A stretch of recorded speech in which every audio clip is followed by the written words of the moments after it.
up, everybody? Welcome to an all new week of Open Letters to a Survivor.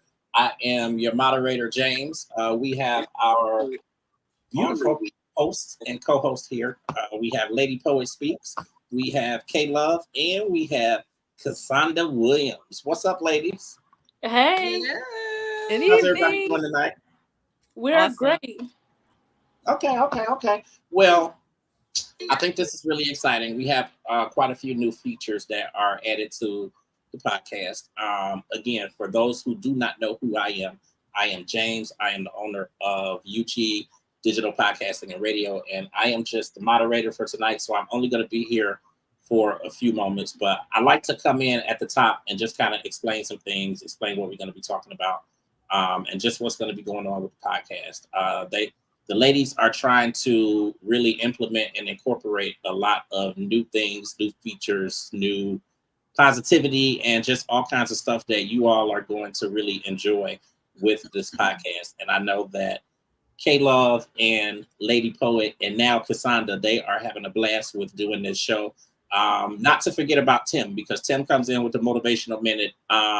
We're going to have some new videos going up that's going to have everybody on there. So I know Tim is actually on the video, but we're going to get Cassandra on there too. She don't realize that she's family. And we keep telling her, but she's not really realizing it yet. She's like, I don't know what they're talking about, but she is family. She is really part of the crew now. I am happy to be here with you ladies every week, obviously. But you ladies have an amazing guest who's going to be on tonight. And Lady Poet, I'm going to leave it up to you to really speak about her and really announce her and let everybody know who she is. That kind of is it for me. I don't really have a whole lot, but I just like to come in and just kind of get you ladies going and get some dialogue going. So like, how's the week been for you ladies coming up to now? So, my weeks are always extremely busy. Like, I feel like I don't have time to breathe. By the time it's time for me to breathe, I'm in the bed. So that sounds like snoring. At least you get to bed. Right. I can't say the same. Right. Okay. She said I can't she work nights. She work nights sometimes. So yeah. Yeah. I'm kind of the same way. Not to cut anybody off. I'm really kind of the same way. Amanda or Lady Poet, you know this. I'm all over the place and I'm doing 10 million different things. And, I might be working during the daytime or I might be working overnight and just doing a whole bevy of things for so many different people. I worked overnight last night and then I went and there was a parade on Larchmere.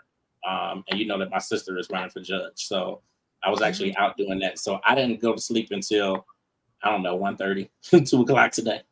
And I woke up like, the podcast.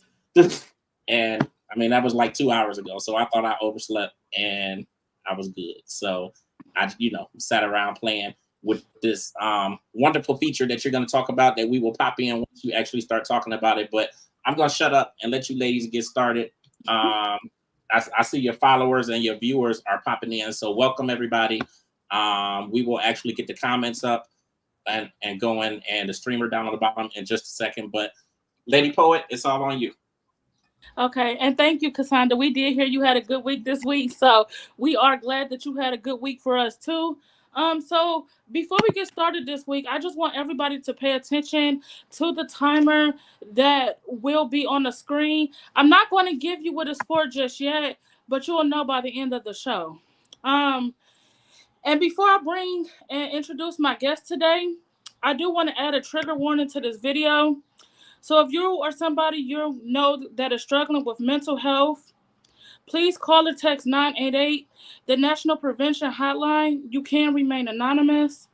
And also, due to our series being about domestic violence, sexual abuse, emotional abuse, if you're someone you know is struggling in those areas as well, please contact the Cleveland Rape Crisis Center at 216-619-6192. If you're not in the Cleveland area, you can reach out to RAIN, which is the National Sexual Assault and Domestic Violence Line, and that's 1-800-656-HOPE. So before we meet our guest today, we will go like we always do and start with the letter. All right. Good evening, everyone. Again, my name is Cassandra Williams, and today I have the distinct pleasure of being able to read out the open letter to our survivors. Dear survivor, know that you are just that, a survivor, not a victim. I'm sorry for the physical, mental, and emotional pain you have experienced in your life. The trauma of having your body violated and used against your will is real, but your ability to take back power over yourself, your mind, body, spirit, and health are even more real and more powerful than you may be able to see in your mind's eye right now. You are worthy. You are love, and you are worthy of being loved. What has happened or is happening to you is not your fault. It's not your fault. You are strong. It's not your fault. You are beautiful. It's not your fault. You are light. It is not your fault. You are a survivor. You have the ability to take your power back, and it lies starting in the power of your tongue. It is one of the most powerful tools. When you are ready and able to speak truth, the truth you know that you know, it exposes the abuser for the conniving, manipulative, self serving, horrid bastard that they really are. And I'll start today by saying it for you. So speak it. You are allowed to speak your truth when you're ready. If someone doesn't believe the truth that you know, keep telling it anyway. If they don't want to hear your truth, keep telling it anyway. If one wants to say that you're lying about the truth, keep telling it anyway. And if anybody can't handle your truth, tough on them. It's your life, your body, your mind, your healing, your power, and you have the authority to take it back. This is about you and for you. It's your time, and when you're ready, write, speak, sing, yell, scream, do any or all of the things to put the truth in the atmosphere. It's your right to speak your truth, and if anyone feels exposed, so be it. And finally, know that you don't have to figure out your healing journey and pathway alone. Therapists are available, counselors are available. Our guest today, Miss Veronica, is available. The team of this podcast, Open Letters to a Survivor, is available. The National Sexual Assault Hotline is available at 1-800-656-HOPE. We love you. You are love. You are worthy and worthy to be loved. Love yourself, all of you, and know that you do not have to travel this healing journey alone. Sincerely, Lady Poet Speaks, K Love, the entire team of Open Letters to a Survivor, and today's guest, Miss Veronica. Signing off, Cassandra Williams. Thank you. I tell you all the time that your letters speak life to so many. So we just appreciate you and thank you so much for that. Um Thank you. so so today I have a very special guest that's very very important to me. So my co-hosts don't know, and I don't even know if James knows, but Veronica was actually one of the people who saved my life. So I spoke to her and on a couple of other podcasts just about how much she had done for me. So it's in those moments that we feel like we can't go on. That life begins to get too much. We try to tell our story as Cassandra said, and people don't listen. And one night I was trying to get some relief before I did things to end the pain that I was in. And I came across a video with her speaking from her organization. And at 2 o'clock in the morning, I sent her a message. And the funny thing is, even though it's almost, more than 10 years later, that's when AOL was popular. So, of course, whenever you sent the email, you've got mail. So it's going to pop up. And she just so happened to be up that night. And she responded back. And if it was not for her responding back to me that night, the lady poet you see today would not be here.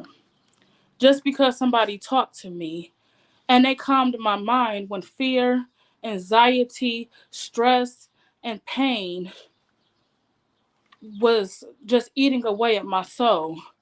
And even though it was medication that I was going to take, I didn't know how I was going to do it. I didn't want to do it. I've been raised in the church my whole life, so I just needed someone to calm those fears. And she responded back. And through the years, we've stayed in touch. And so that's why I said everybody can call her Miss Veronica and anybody can call her any of those things. But to me, that's my auntie because that night, August 3rd, 2008, she saved my life. And I'm forever grateful.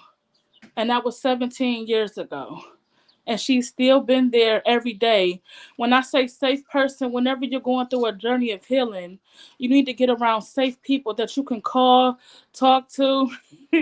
um, James, his comments are cracking me up, but um, that you can go to whenever times get hard and get rough and you don't know what healing is going to be like. When you go through those moments of flashbacks and you don't know who to talk to, and that's my safe person.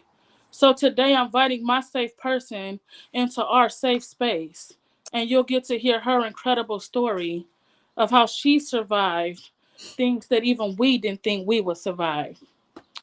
So Auntie Veronica Thomas, to the rest of the world, thank you for joining us today, and we welcome you to Open Letters to a Survivor.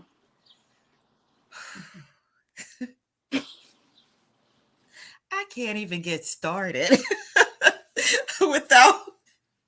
without tears because first of all, thank you. Thank you, sweetheart.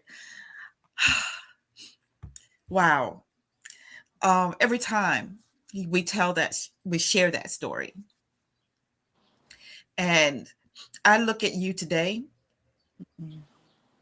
and all that you have accomplished, all because I just happened to be up that night and just happened to say, wait a minute, there's more to this. Because in that email that you sent me, your only words was thank you for letting me know that I'm not alone. And I couldn't let it go at that. And I responded. And as you said, we've been talking ever since. We've been loving each other and loving on each other ever since. And I just cannot begin to imagine had you gone through with that, had I not responded and you had gone through with that, we wouldn't be here today at this very moment. So I am just, whoa. I'm sitting here. I'm like, nope, I'm not going to cry. Nope, I'm not.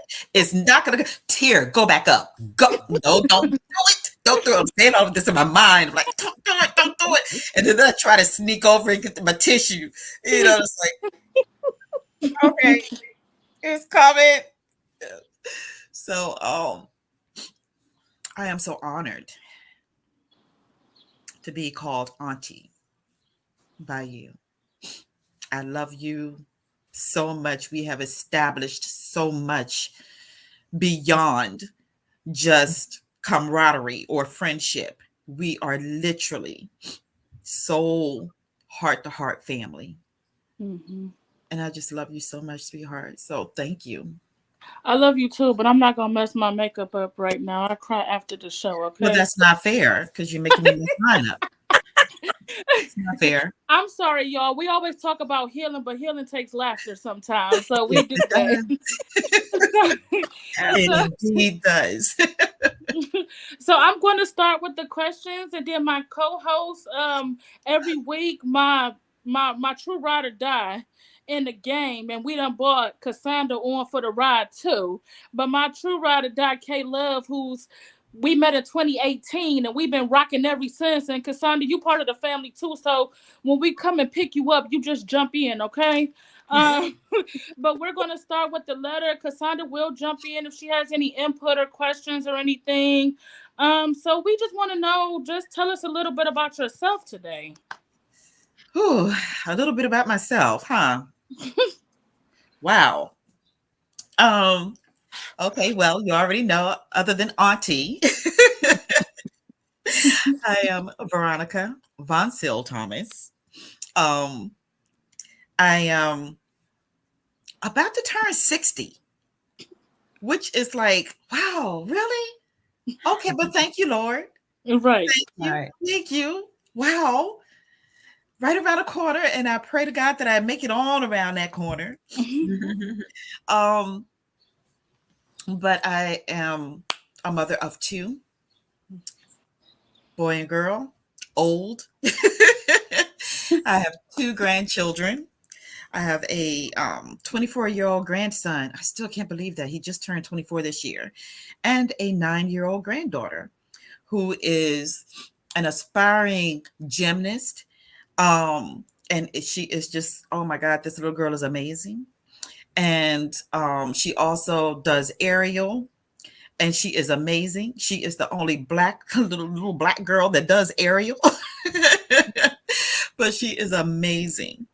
Um, I currently live in Florida, but I used to live in Virginia, and Virginia is where I actually had my organization, which at that time was SNV, that which stood for Survivors Not Victims of Sexual Abuse. And it was well, I'm originally from Birmingham, Alabama. That's where I was born, partially raised, and I ended up in Texas, and I've just kind of been bounced throughout a lot of places, and ended up and moved from Birmingham, Alabama to Texas, from Texas back to Birmingham, Alabama to Washington D.C., then to Philadelphia, from Philadelphia to Connecticut, from Connecticut back to back to Philadelphia, and then to Virginia, and now I'm in Florida. I ain't going nowhere else. I'm dying and I'm being buried right here in Florida. I'm not doing it no more. I cannot. It is just it's too much. Um, I went to Hampton University in Virginia, and again, I started my organization there. Had no idea that that was even a thing for me. You know, to start, an organization. That wasn't the plan. Had no idea about that. Um, but it was something that God placed in my heart and in my soul and in my head, and He wouldn't leave me alone. Right. He just wouldn't leave me alone to do this thing, even though I tried to deny it. I didn't want to do it. I had a full-time job working for the Department of Human Services in Virginia. I was fine, but he just kind of, put something on you, and it's like he will not leave you alone until you do what he wants you to finally do.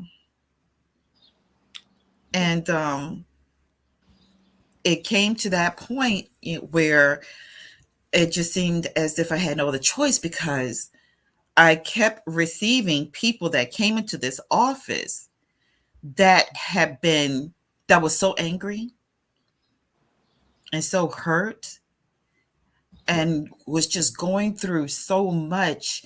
And they would have this attitude towards me. I'm just the worker. I'm trying to help you, to obtain the services that you are coming into social services to get, but their anger and but several of them would say, "You have no idea what I've been through. You don't know what I've been through."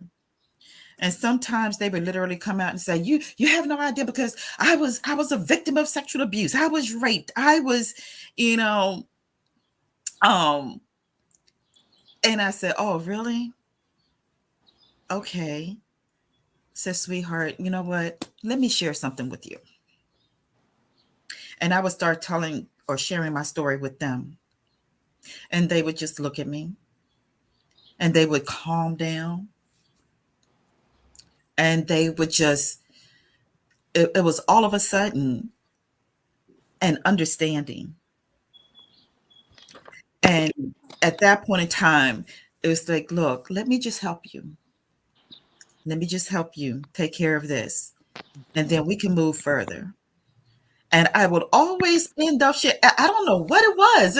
It just seemed like God kept sending these people me. So it got to a point, where I'm just the no, I don't want to do this. The no, I can't do this. The no, I'm not interested in this. I'm fine where I'm at. Leave me alone. Turned into, oh my God, okay, what do you want me to do? How do you want me to do this? Because if this is something you want me to do, you're gonna need to figure this out for me. Okay, well, who am I talking to? Right. Who am I talking to? Um, when I moved here to Florida, I came here with the intention of bringing the organization with me.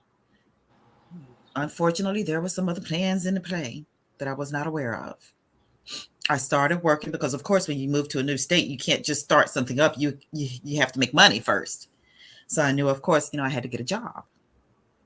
So I started working with the Florida Department of Health and what I enjoy doing, which is under behavioral health, because that's I love helping people. And unfortunately, I got into an accident at my job that disabled me completely. I fell off of one of those doctor stools which traumatizes me to this day. Every time I see one of those things, I just uh it's as if I feel some of the pain in my back, even though I feel that every single day. But it is traumatizing because it falling off of that. They called me over to see a patient that was experiencing suicidal ideations. And that's my job. Here I go. And I did normally what I do every single day when I'm called to go over to see a patient. And I sat in on that stool, and that stool that particular day did not want me to sit on it. So it flew behind me. I hit concrete flooring and didn't even realize that I had cracked lumbars 3 through 5 in my back. Cracked them. Mm. And while I'm on the floor, the doctors, nurses ran into the office so because the noise was so loud, with the chair hitting up against the back of the wall, they thought the woman had attacked me. And I'm laying there on the floor and I'm like, no, no, I'm fine. My legs up in the air. I had on a cute little skirt and some heels. It's like, oh my God, an embarrassing position. And the poor lady who's already coming in with suicidal ideations is like, oh my God, it's my fault. It was my fault. If I wasn't crazy, this would never have happened. And I'm like, and I'm on the floor going, no, sweetheart, no. It's easy to laugh about right now. Right. I'm like, no, sweetheart, no, it wasn't your fault. But I realized that I had to stay with that lady until I got her to a place of understanding that it was not her fault because she was already coming in with these ideations of suicide. And I did not want her to leave out of there. So I sat there for the next 30 minutes in intense pain until I got her to a place where she understood that it wasn't her fault, where she was able to say I had to laugh through clenched teeth, but I was able to do that to get her to that place where I knew that she wasn't going to go and commit suicide, as well as blame herself for this incident. So I kind of had to play it on, girl, it's just, my pride was hurt more than anything else. Yeah. But got into that place, went home, was out of work for the next several days, ended up going to the hospital, to the doctors, and there we go. I'm walking around with several bones in my back that was literally cracked up. Took me out of the working field. Had to have several surgeries, several back surgeries. So it slowed the things that I wanted to do in life. And talk about a depression.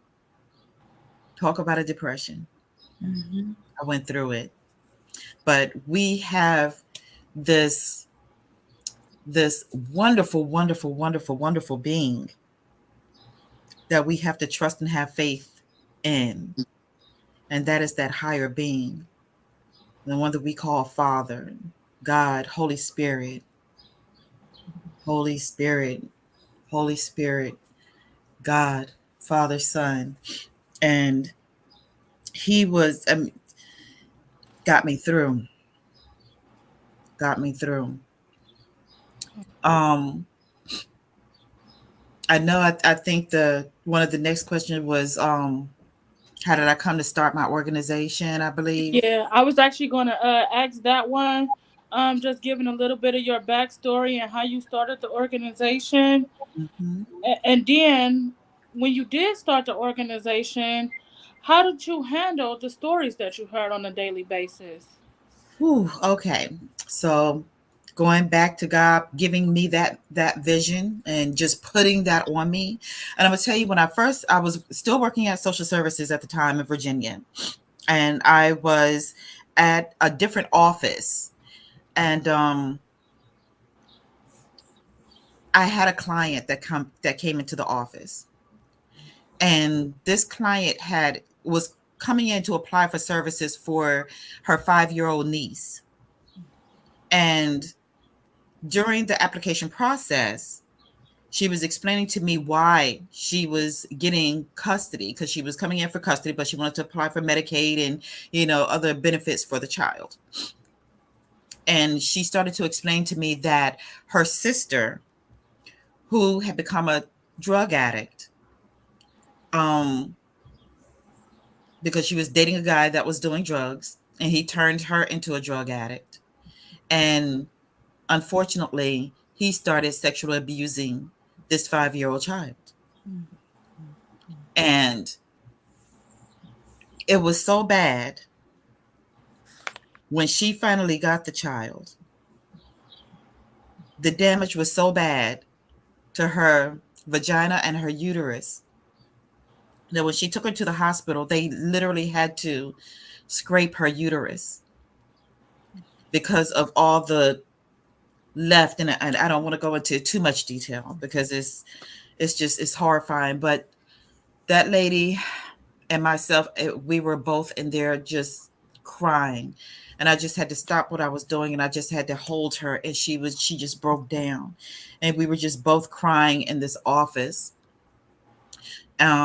Barely got through the application process, but I was finally able to get through it with her, calm her down. And she left the office because she had to get back to work.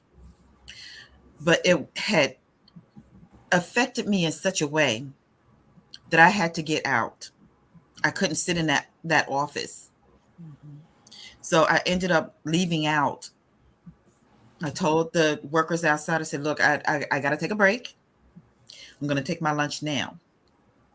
So I went to the park. Well, there was a beach. So I'm sitting in the car, and I closed my eyes, and I'm just like, Lord, I need this to go away. I need to, please take this from my spirit right now.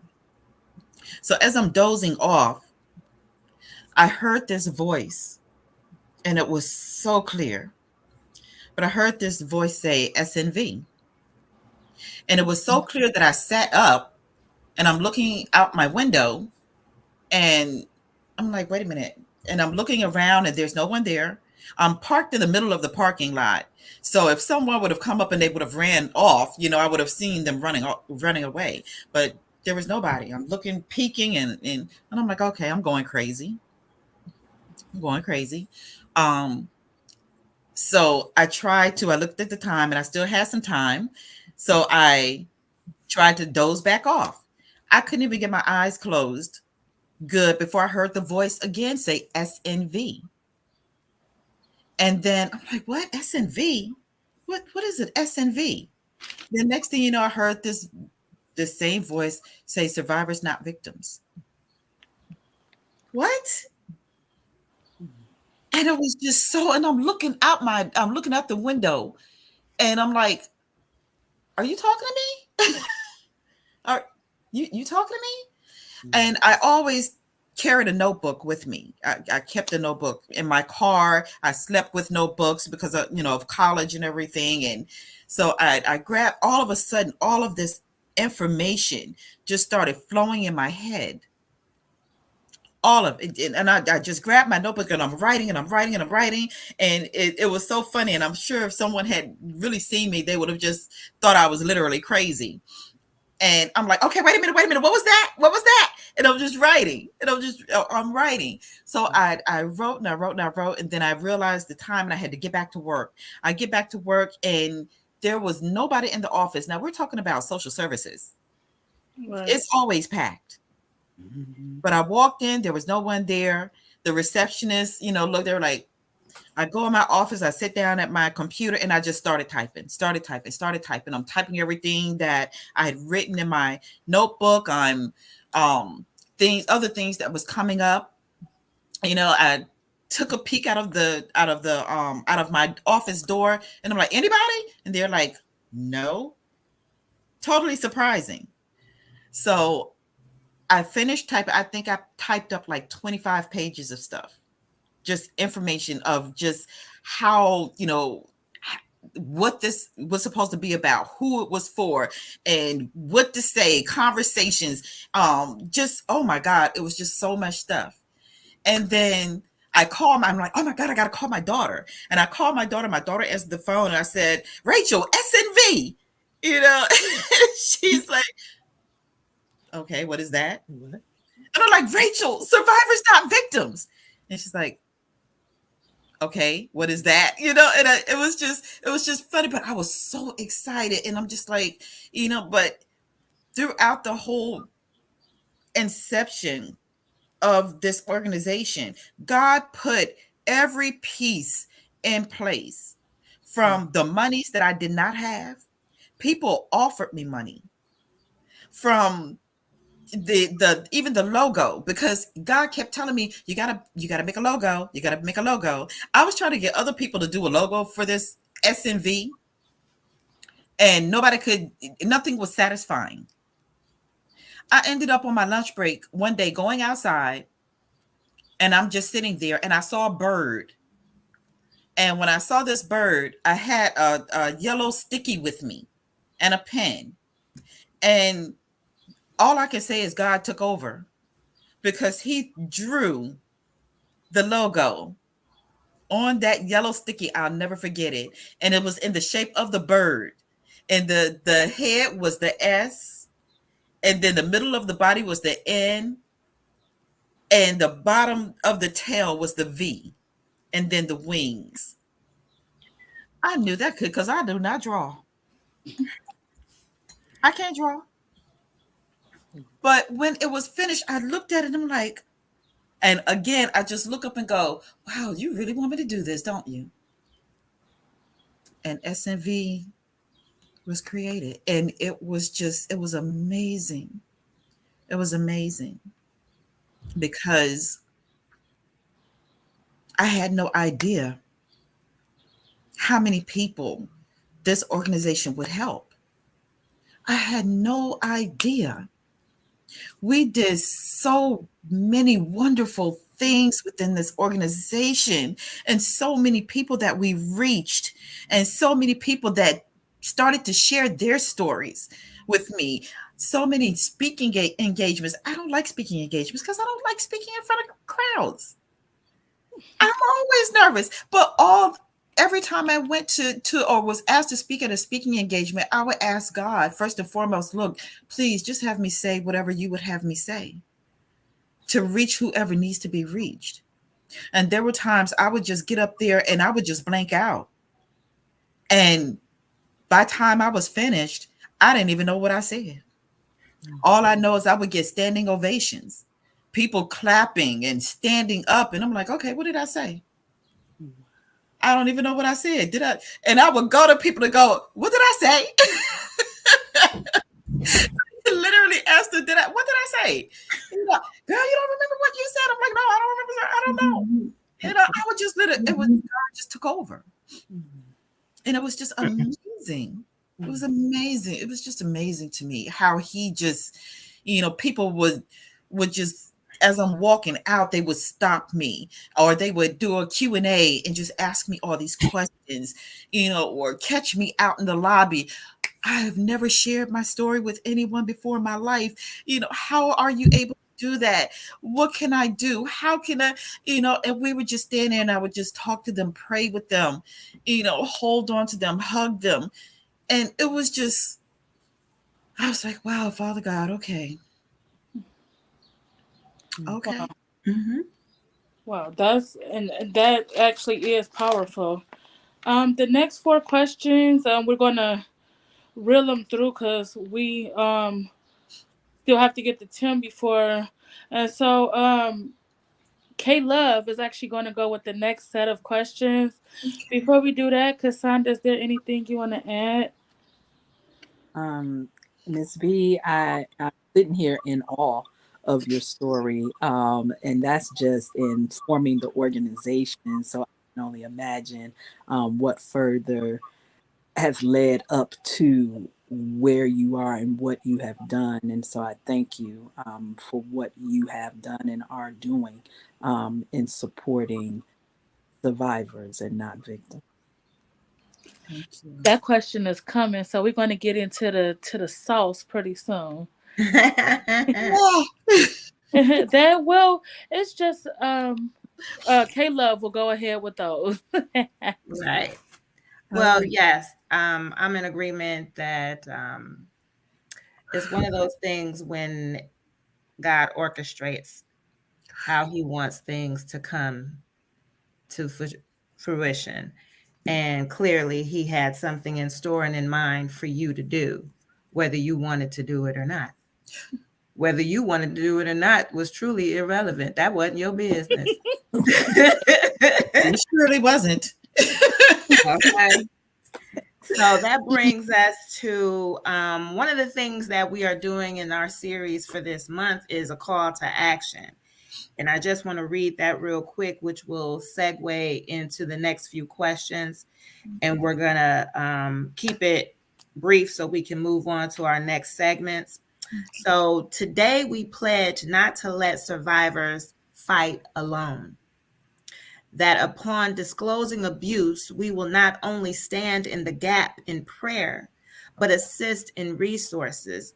Survivors, we believe you, and even though we are not therapists, we have outlets and ways to reach out for help. Today, we stand with trauma survivors who, like me, and their voices still shakes telling their stories. For survivors who choose to heal loudly because they had to keep silent for so long, when families fail to report and the justice system fails them, we will still remind them of their worth. And we pledge to continue our work and fight for survivors. And it's so funny how the title of your organization came to be. And survivors is what it's all about. That's how we are connected divinely. And so we asked you, why is this call to action so important? Oh my God. I think when it comes to survivors, And especially those that are, and we're always healing, that we are always healing from this. I don't think, you know, that we ever get to that point of 100%. But one of the things is validation, which is so important. Your feelings, validating what survivors have experienced. Because there are so many others that don't understand what you've been through, Mm-hmm. and they do not know. And sometimes it's through no fault of their own. Right. They just don't understand because they've never been through it. Right. Right. So some of them they say things, that turns out to be rather hurtful. And I used to tell, some of the through my counseling sessions, don't try not to hold them at fault. They just don't understand. Mm, I make that face because you told me that plenty of times. exactly. Exactly. But empowerment. Call to action is to empower ourselves Mm-hmm. and others.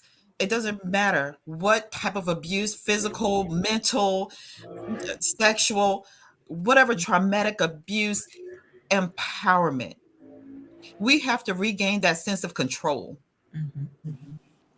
And so after you're experiencing a situation like that, it is hard to regain that. So that call to action helps us and helps others to regain that that sense of control over our own, over us, over who we are, over our now, our present, our future, in order to continue to move on.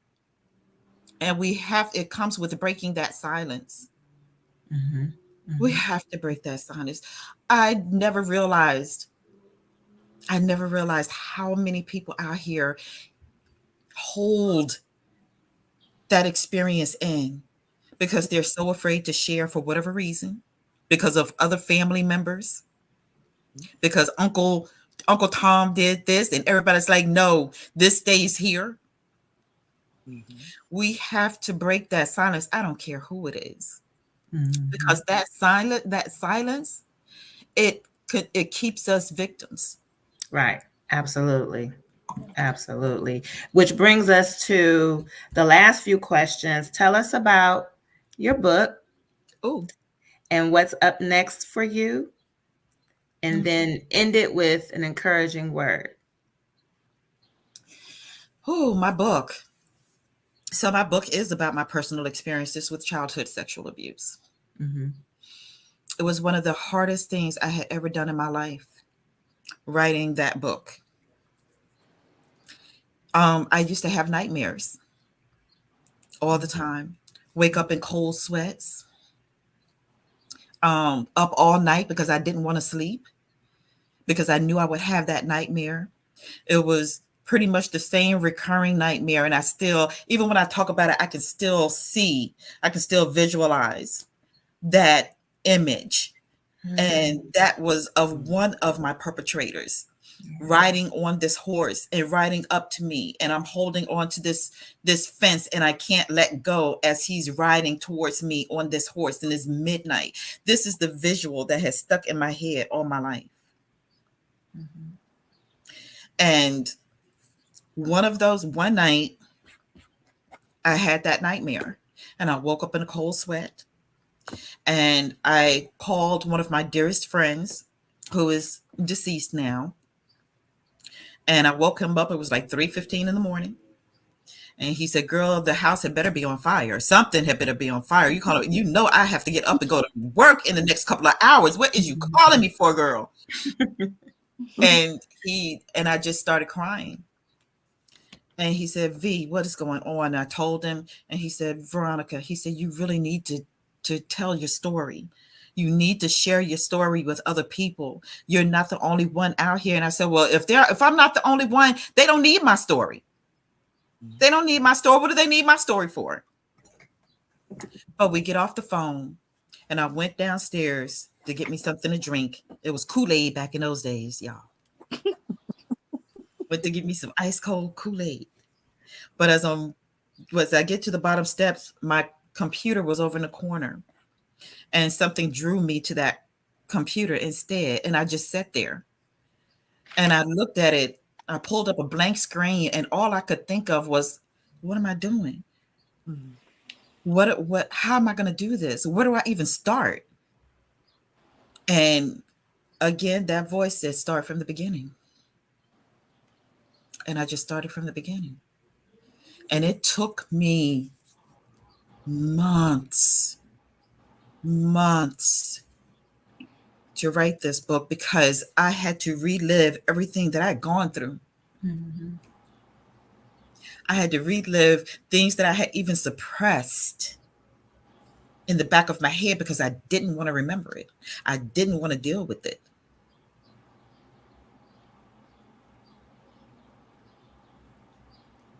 And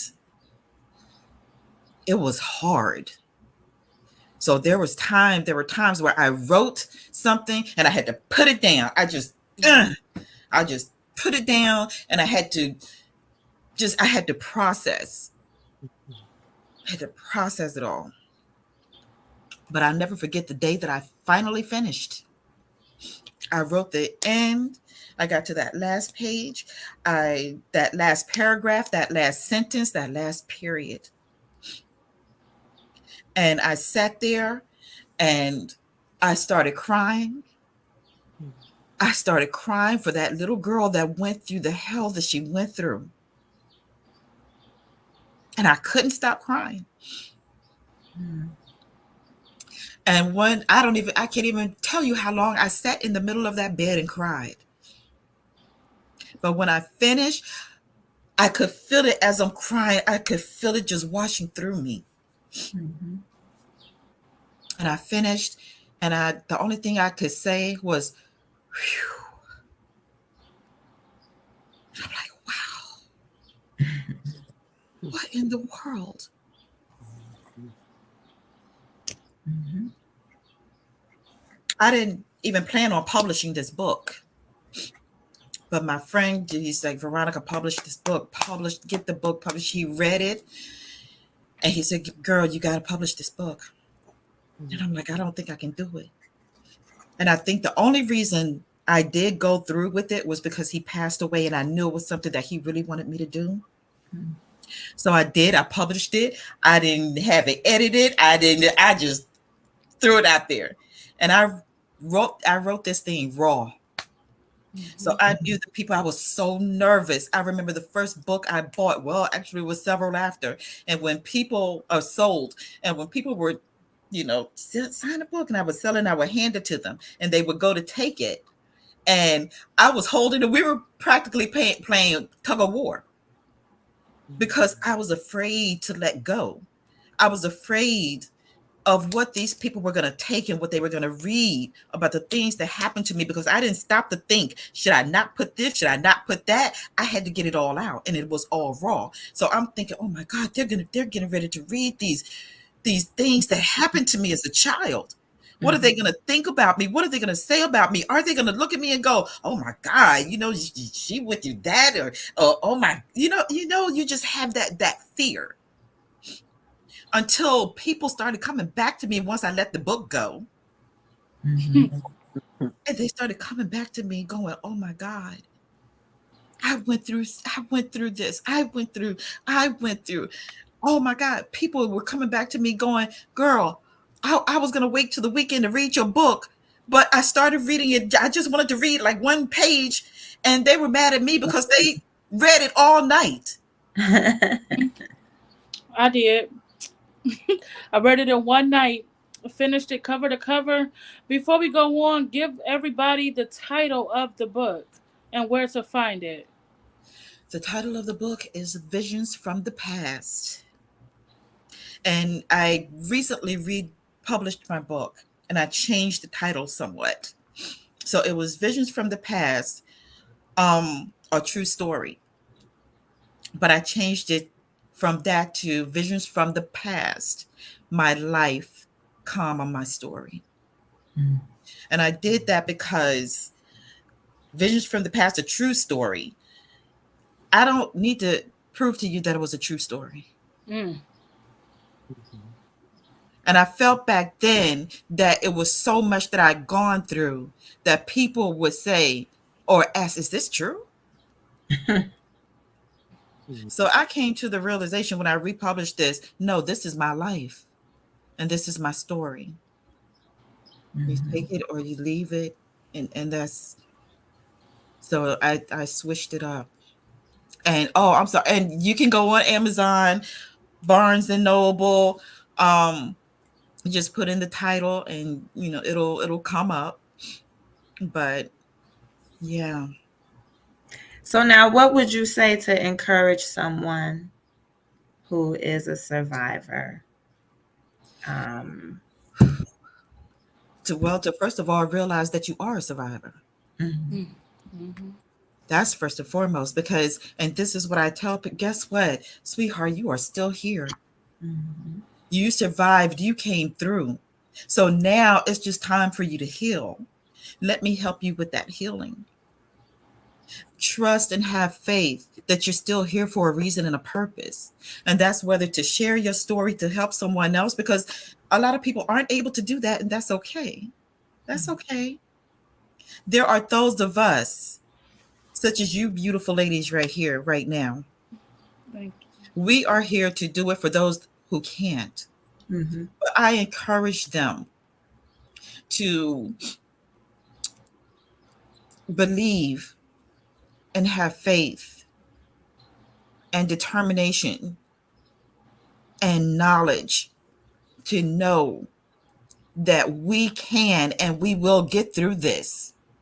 Get that support system in your life, whether it's your family, a friend, a therapist, just someone who you know is going to support you and be there for you when you need them, mhm. because those are the people that gets us through. you. Right. Those are the people that gives us the support that we need.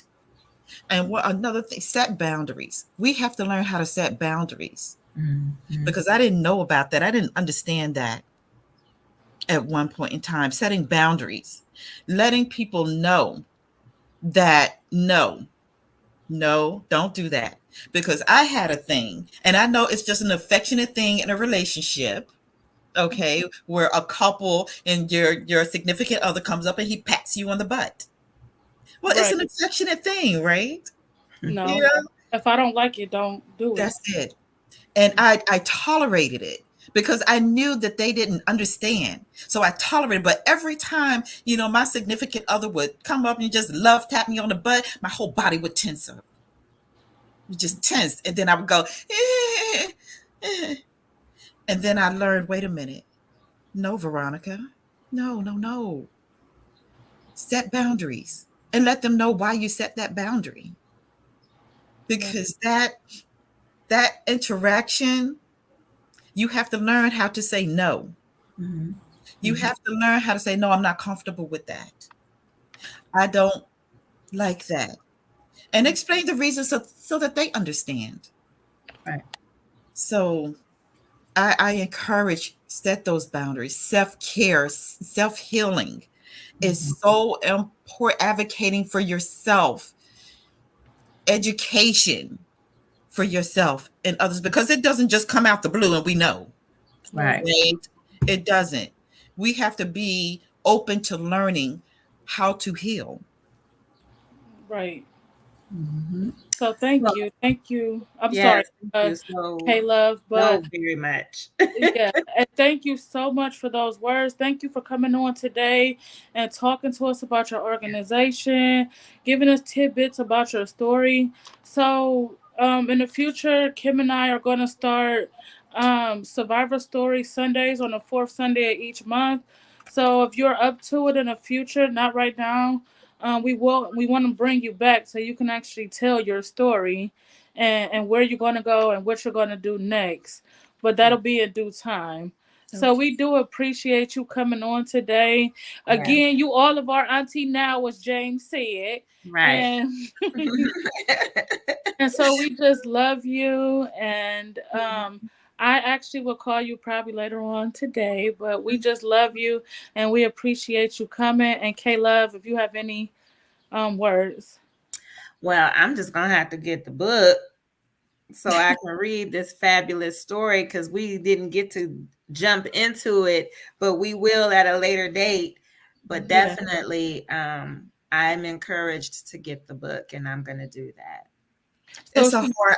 I tend to warn people, and I don't know if I should, if I should stop doing that. But sometimes I tend to warn people. Look, like I said earlier, it's raw, and I guess the nervousness is like I always feel like I need to warn you.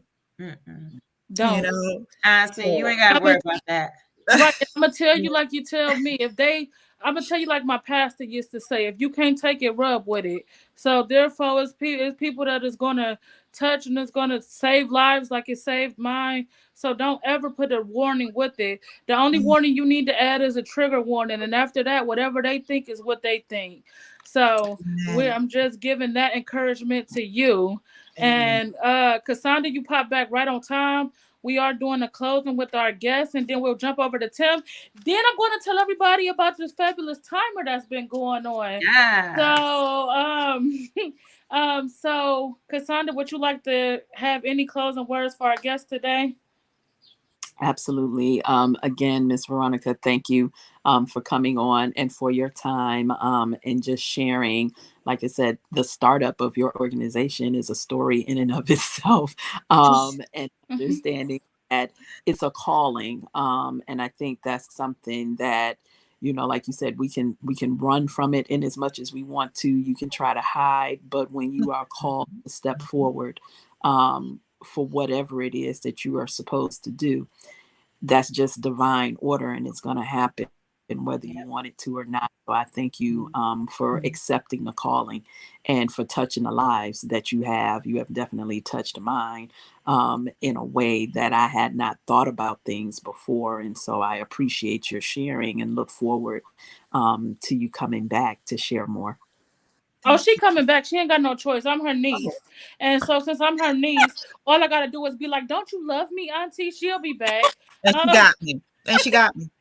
That's it. It's a wrap. So I just thank you and appreciate you so much. Before it gets too much time, we're going to turn it over to Tim for our motivational minute. So those of you who don't know that are new, at the end of the show, I always say obedience comes before the sacrifice. So when God put this on our hearts to do this, you can't in all thy ways acknowledge him and he will direct your path. So we do that at the end by adding 10 for our motivational minutes. And that's 3 to 5 minutes of an encouraging word that he'll give to everyone. So Tim, take us to church. Oh, how you all doing? How's everybody doing? We're good. Good. I'm glad to be on. Glad to be on and hear the calling that this young lady has, and that's pretty much what I wanted to encourage everybody. And Amanda, you said my favorite scripture, which I was going to start off with, Proverbs 3:5-6. I want to say this again: trust in the Lord with all thine heart, and lean not to your own understandings, but in all thy ways acknowledge him, and he'll continually direct your paths. And I want to break it down, because when you trust in the Lord, you're not going to lean into anything else. You're not going to lean on what you think, what everybody else thinks. You're going to trust in God. You're going to put your belief in God. So when you have the call and you know you have the call, don't run from it. Because if you run from it, you're going to find yourself like Jonah. Because when Jesus calls you to do something, you have to do it. See, Jonah in the Bible, Jonah was running away from the call that he had for him, and the Lord wanted him to preach out his message. He wanted him to continually preach out his message, but Jonah didn't want to do it. So he kept on trying to run, got on the boat thinking he was running away from the Lord, but the Lord caused a big old storm to happen on the boat. And everybody on the boat was wondering how did the storm happen? And then Jonah looked guilty and said it was because of me. And then Jonah jumped off the boat and was swallowed up in the whale. But I say that to say because he was swallowed up in the whale and he thought about what he did was wrong. And he called out to the Lord and accepted the call. And he was spit out and started doing the Lord's work after he was spit out from the whale. But I say that to say because we get to be hard headed in life. We get to be, oh, I don't want to do it. I don't want to do it that way and run from it. But when you think about it and you find yourself in a bind, you should have did what the Lord told you first. But sometimes we just need to be dropped down a couple of notches just to understand that we are hard headed. Sometimes we can get hard headed, but I encourage you all to, when you hear the call, push on to the call, step out on faith. That's why in the word in Hebrews 11:6 it says it's impossible to please God without faith. You got to step out on faith and believe and trust that God has the perfect plan for you. Whatever is the Lord has for you is for you. Nobody can take that away. Whatever the Lord has for you is for you. So when you trust in the Lord with all thine heart and don't lean onto your own understandings, but in all thy ways acknowledge him, and Jesus will direct your path. He'll do it. He'll do it in many ways you'll never even think he could do, but he could do it. He can take the impossible and turn it possible. That's why the scripture says, with man is impossible, with God, all things are possible. So trust in the Lord. Trust that you have a calling. Everyone has a calling on this earth. If you're put on this earth, you're put on this earth for a purpose. It's up to you to know what that purpose is. But when you know what that purpose is, don't be like Jonah and run away from the call. Step out on faith and know that God has your back. He will never leave you nor forsake you. Continually look up to the hills which cometh your help. Because your help comes from the Lord. The Lord is your helper, he's your strength, he's your guide, he's your direction. Trust in God, believe in God, and God will bring you through. Don't be like Jonah and be dropped down a couple notches and then realize down the road that you should have did what the Lord told you to do first. But sometimes even when you get dropped down, allow the Lord to pick you back up. Don't believe in what the world has in store for you. Believe in what God has in store for you. And God will direct your path. As I said it in Bible study last week. If you believe in man, man will make you fall, but God will bring you up and God will see you through. But when you have people come into your life and you know that they're from the Lord, use your discernment and allow God to have his way. And sometimes the Lord will send people in your life to help make you strong. But trust in God, believe in God, and God will bring you through. May God bless you and God keep you. Thank you so much, Tim. As always, we appreciate your encouraging word. Next week is Father's Day, so we're going to do the same thing we did on Mother's Day, and we just asked you to pray over the fathers towards the end of the show, so we'll go ahead and do that. But we appreciate you. We'll see you next week for another motivational minute. Bye.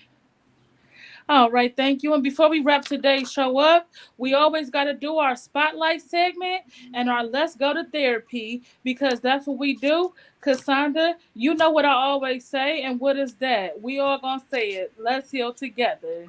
So, as we work on healing together, we always want to give resources for therapy and our spotlight section, which we spotlight businesses in the greater Cleveland area. And then I'll tell you about this timer. I keep bringing it up because I want everybody to focus on it. So I'll talk, and I have actually, we'll talk about it all as a group. Cassandra, we talked about it. Caleb, and we talked about it. But we're going to do that, and then we're going to wrap it up for today. So go ahead with the let's go to therapy and the spotlight segment. All right. So for our spotlight, please join Dr. Zenora Thompson on July 13th from 11 a.m. to 3:30 p.m. at St. Mark's Presbyterian Church. She will be hosting an interactive workshop on grief.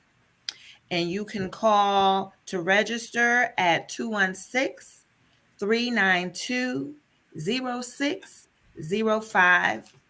And to find out how to get your business on our spotlight section, please just email us at openletterstoasurvivor@gmail.com, subject line spotlight. And then let's go to therapy. Aren't you tired of being in a mental pain? Don't you want to heal? Well, then let's go to therapy together. You can contact Belinda Williams and for all therapy needs at 216-538-6481, or you can email her at Belinda at chawc.org. Serving our community and our people, specializing in trauma. And we also have a therapy segment with highlighting Dr. Shamara Hutchins, the mindologist, who has a round the clock session to fit your needs. She is the creator of the Melanated Minds Network, creating resources for our people. You can contact the mindologist on all social media platforms. And if you are a local business, as Lady Poet spoke, does your business give back to the community? Are you always helping people? Do you have resources to help the community? Get your business added to our up and coming project, which she'll tap into and talk briefly about, which is our magazine. And you can email us your information also for that at openletterstoasurvivor@gmail.com. Subject, give back. And thank you. So we'll go into the magazine a little bit more next week and Yeah. all the new stuff that's coming. Because of course I got to talk to my fabulous staff to introduce our new programs. So let's get to this timer today. So and then we'll close the show. So as always, I do statistics, but I waited to, because I wanted everybody to know. So I'm going to read off a few, then I'm going to bring James back in for a few seconds. So, according to RAIN.org, sexual violence affects hundreds of thousands of Americans each year. 25 out of every 1,000 rapists will end up in jail. 9 out of every 10 victims are females. 1 in 9 girls and 1 in 20 boys under the age of 18 will experience some form of sexual violence. 82% of all victims under 18 are female. Every 9 minutes, Child Protective Services gets notified or finds evidence for a claim of child sexual abuse. Of all victims under 18, 2 out of 3 are between the ages of 12 and 17.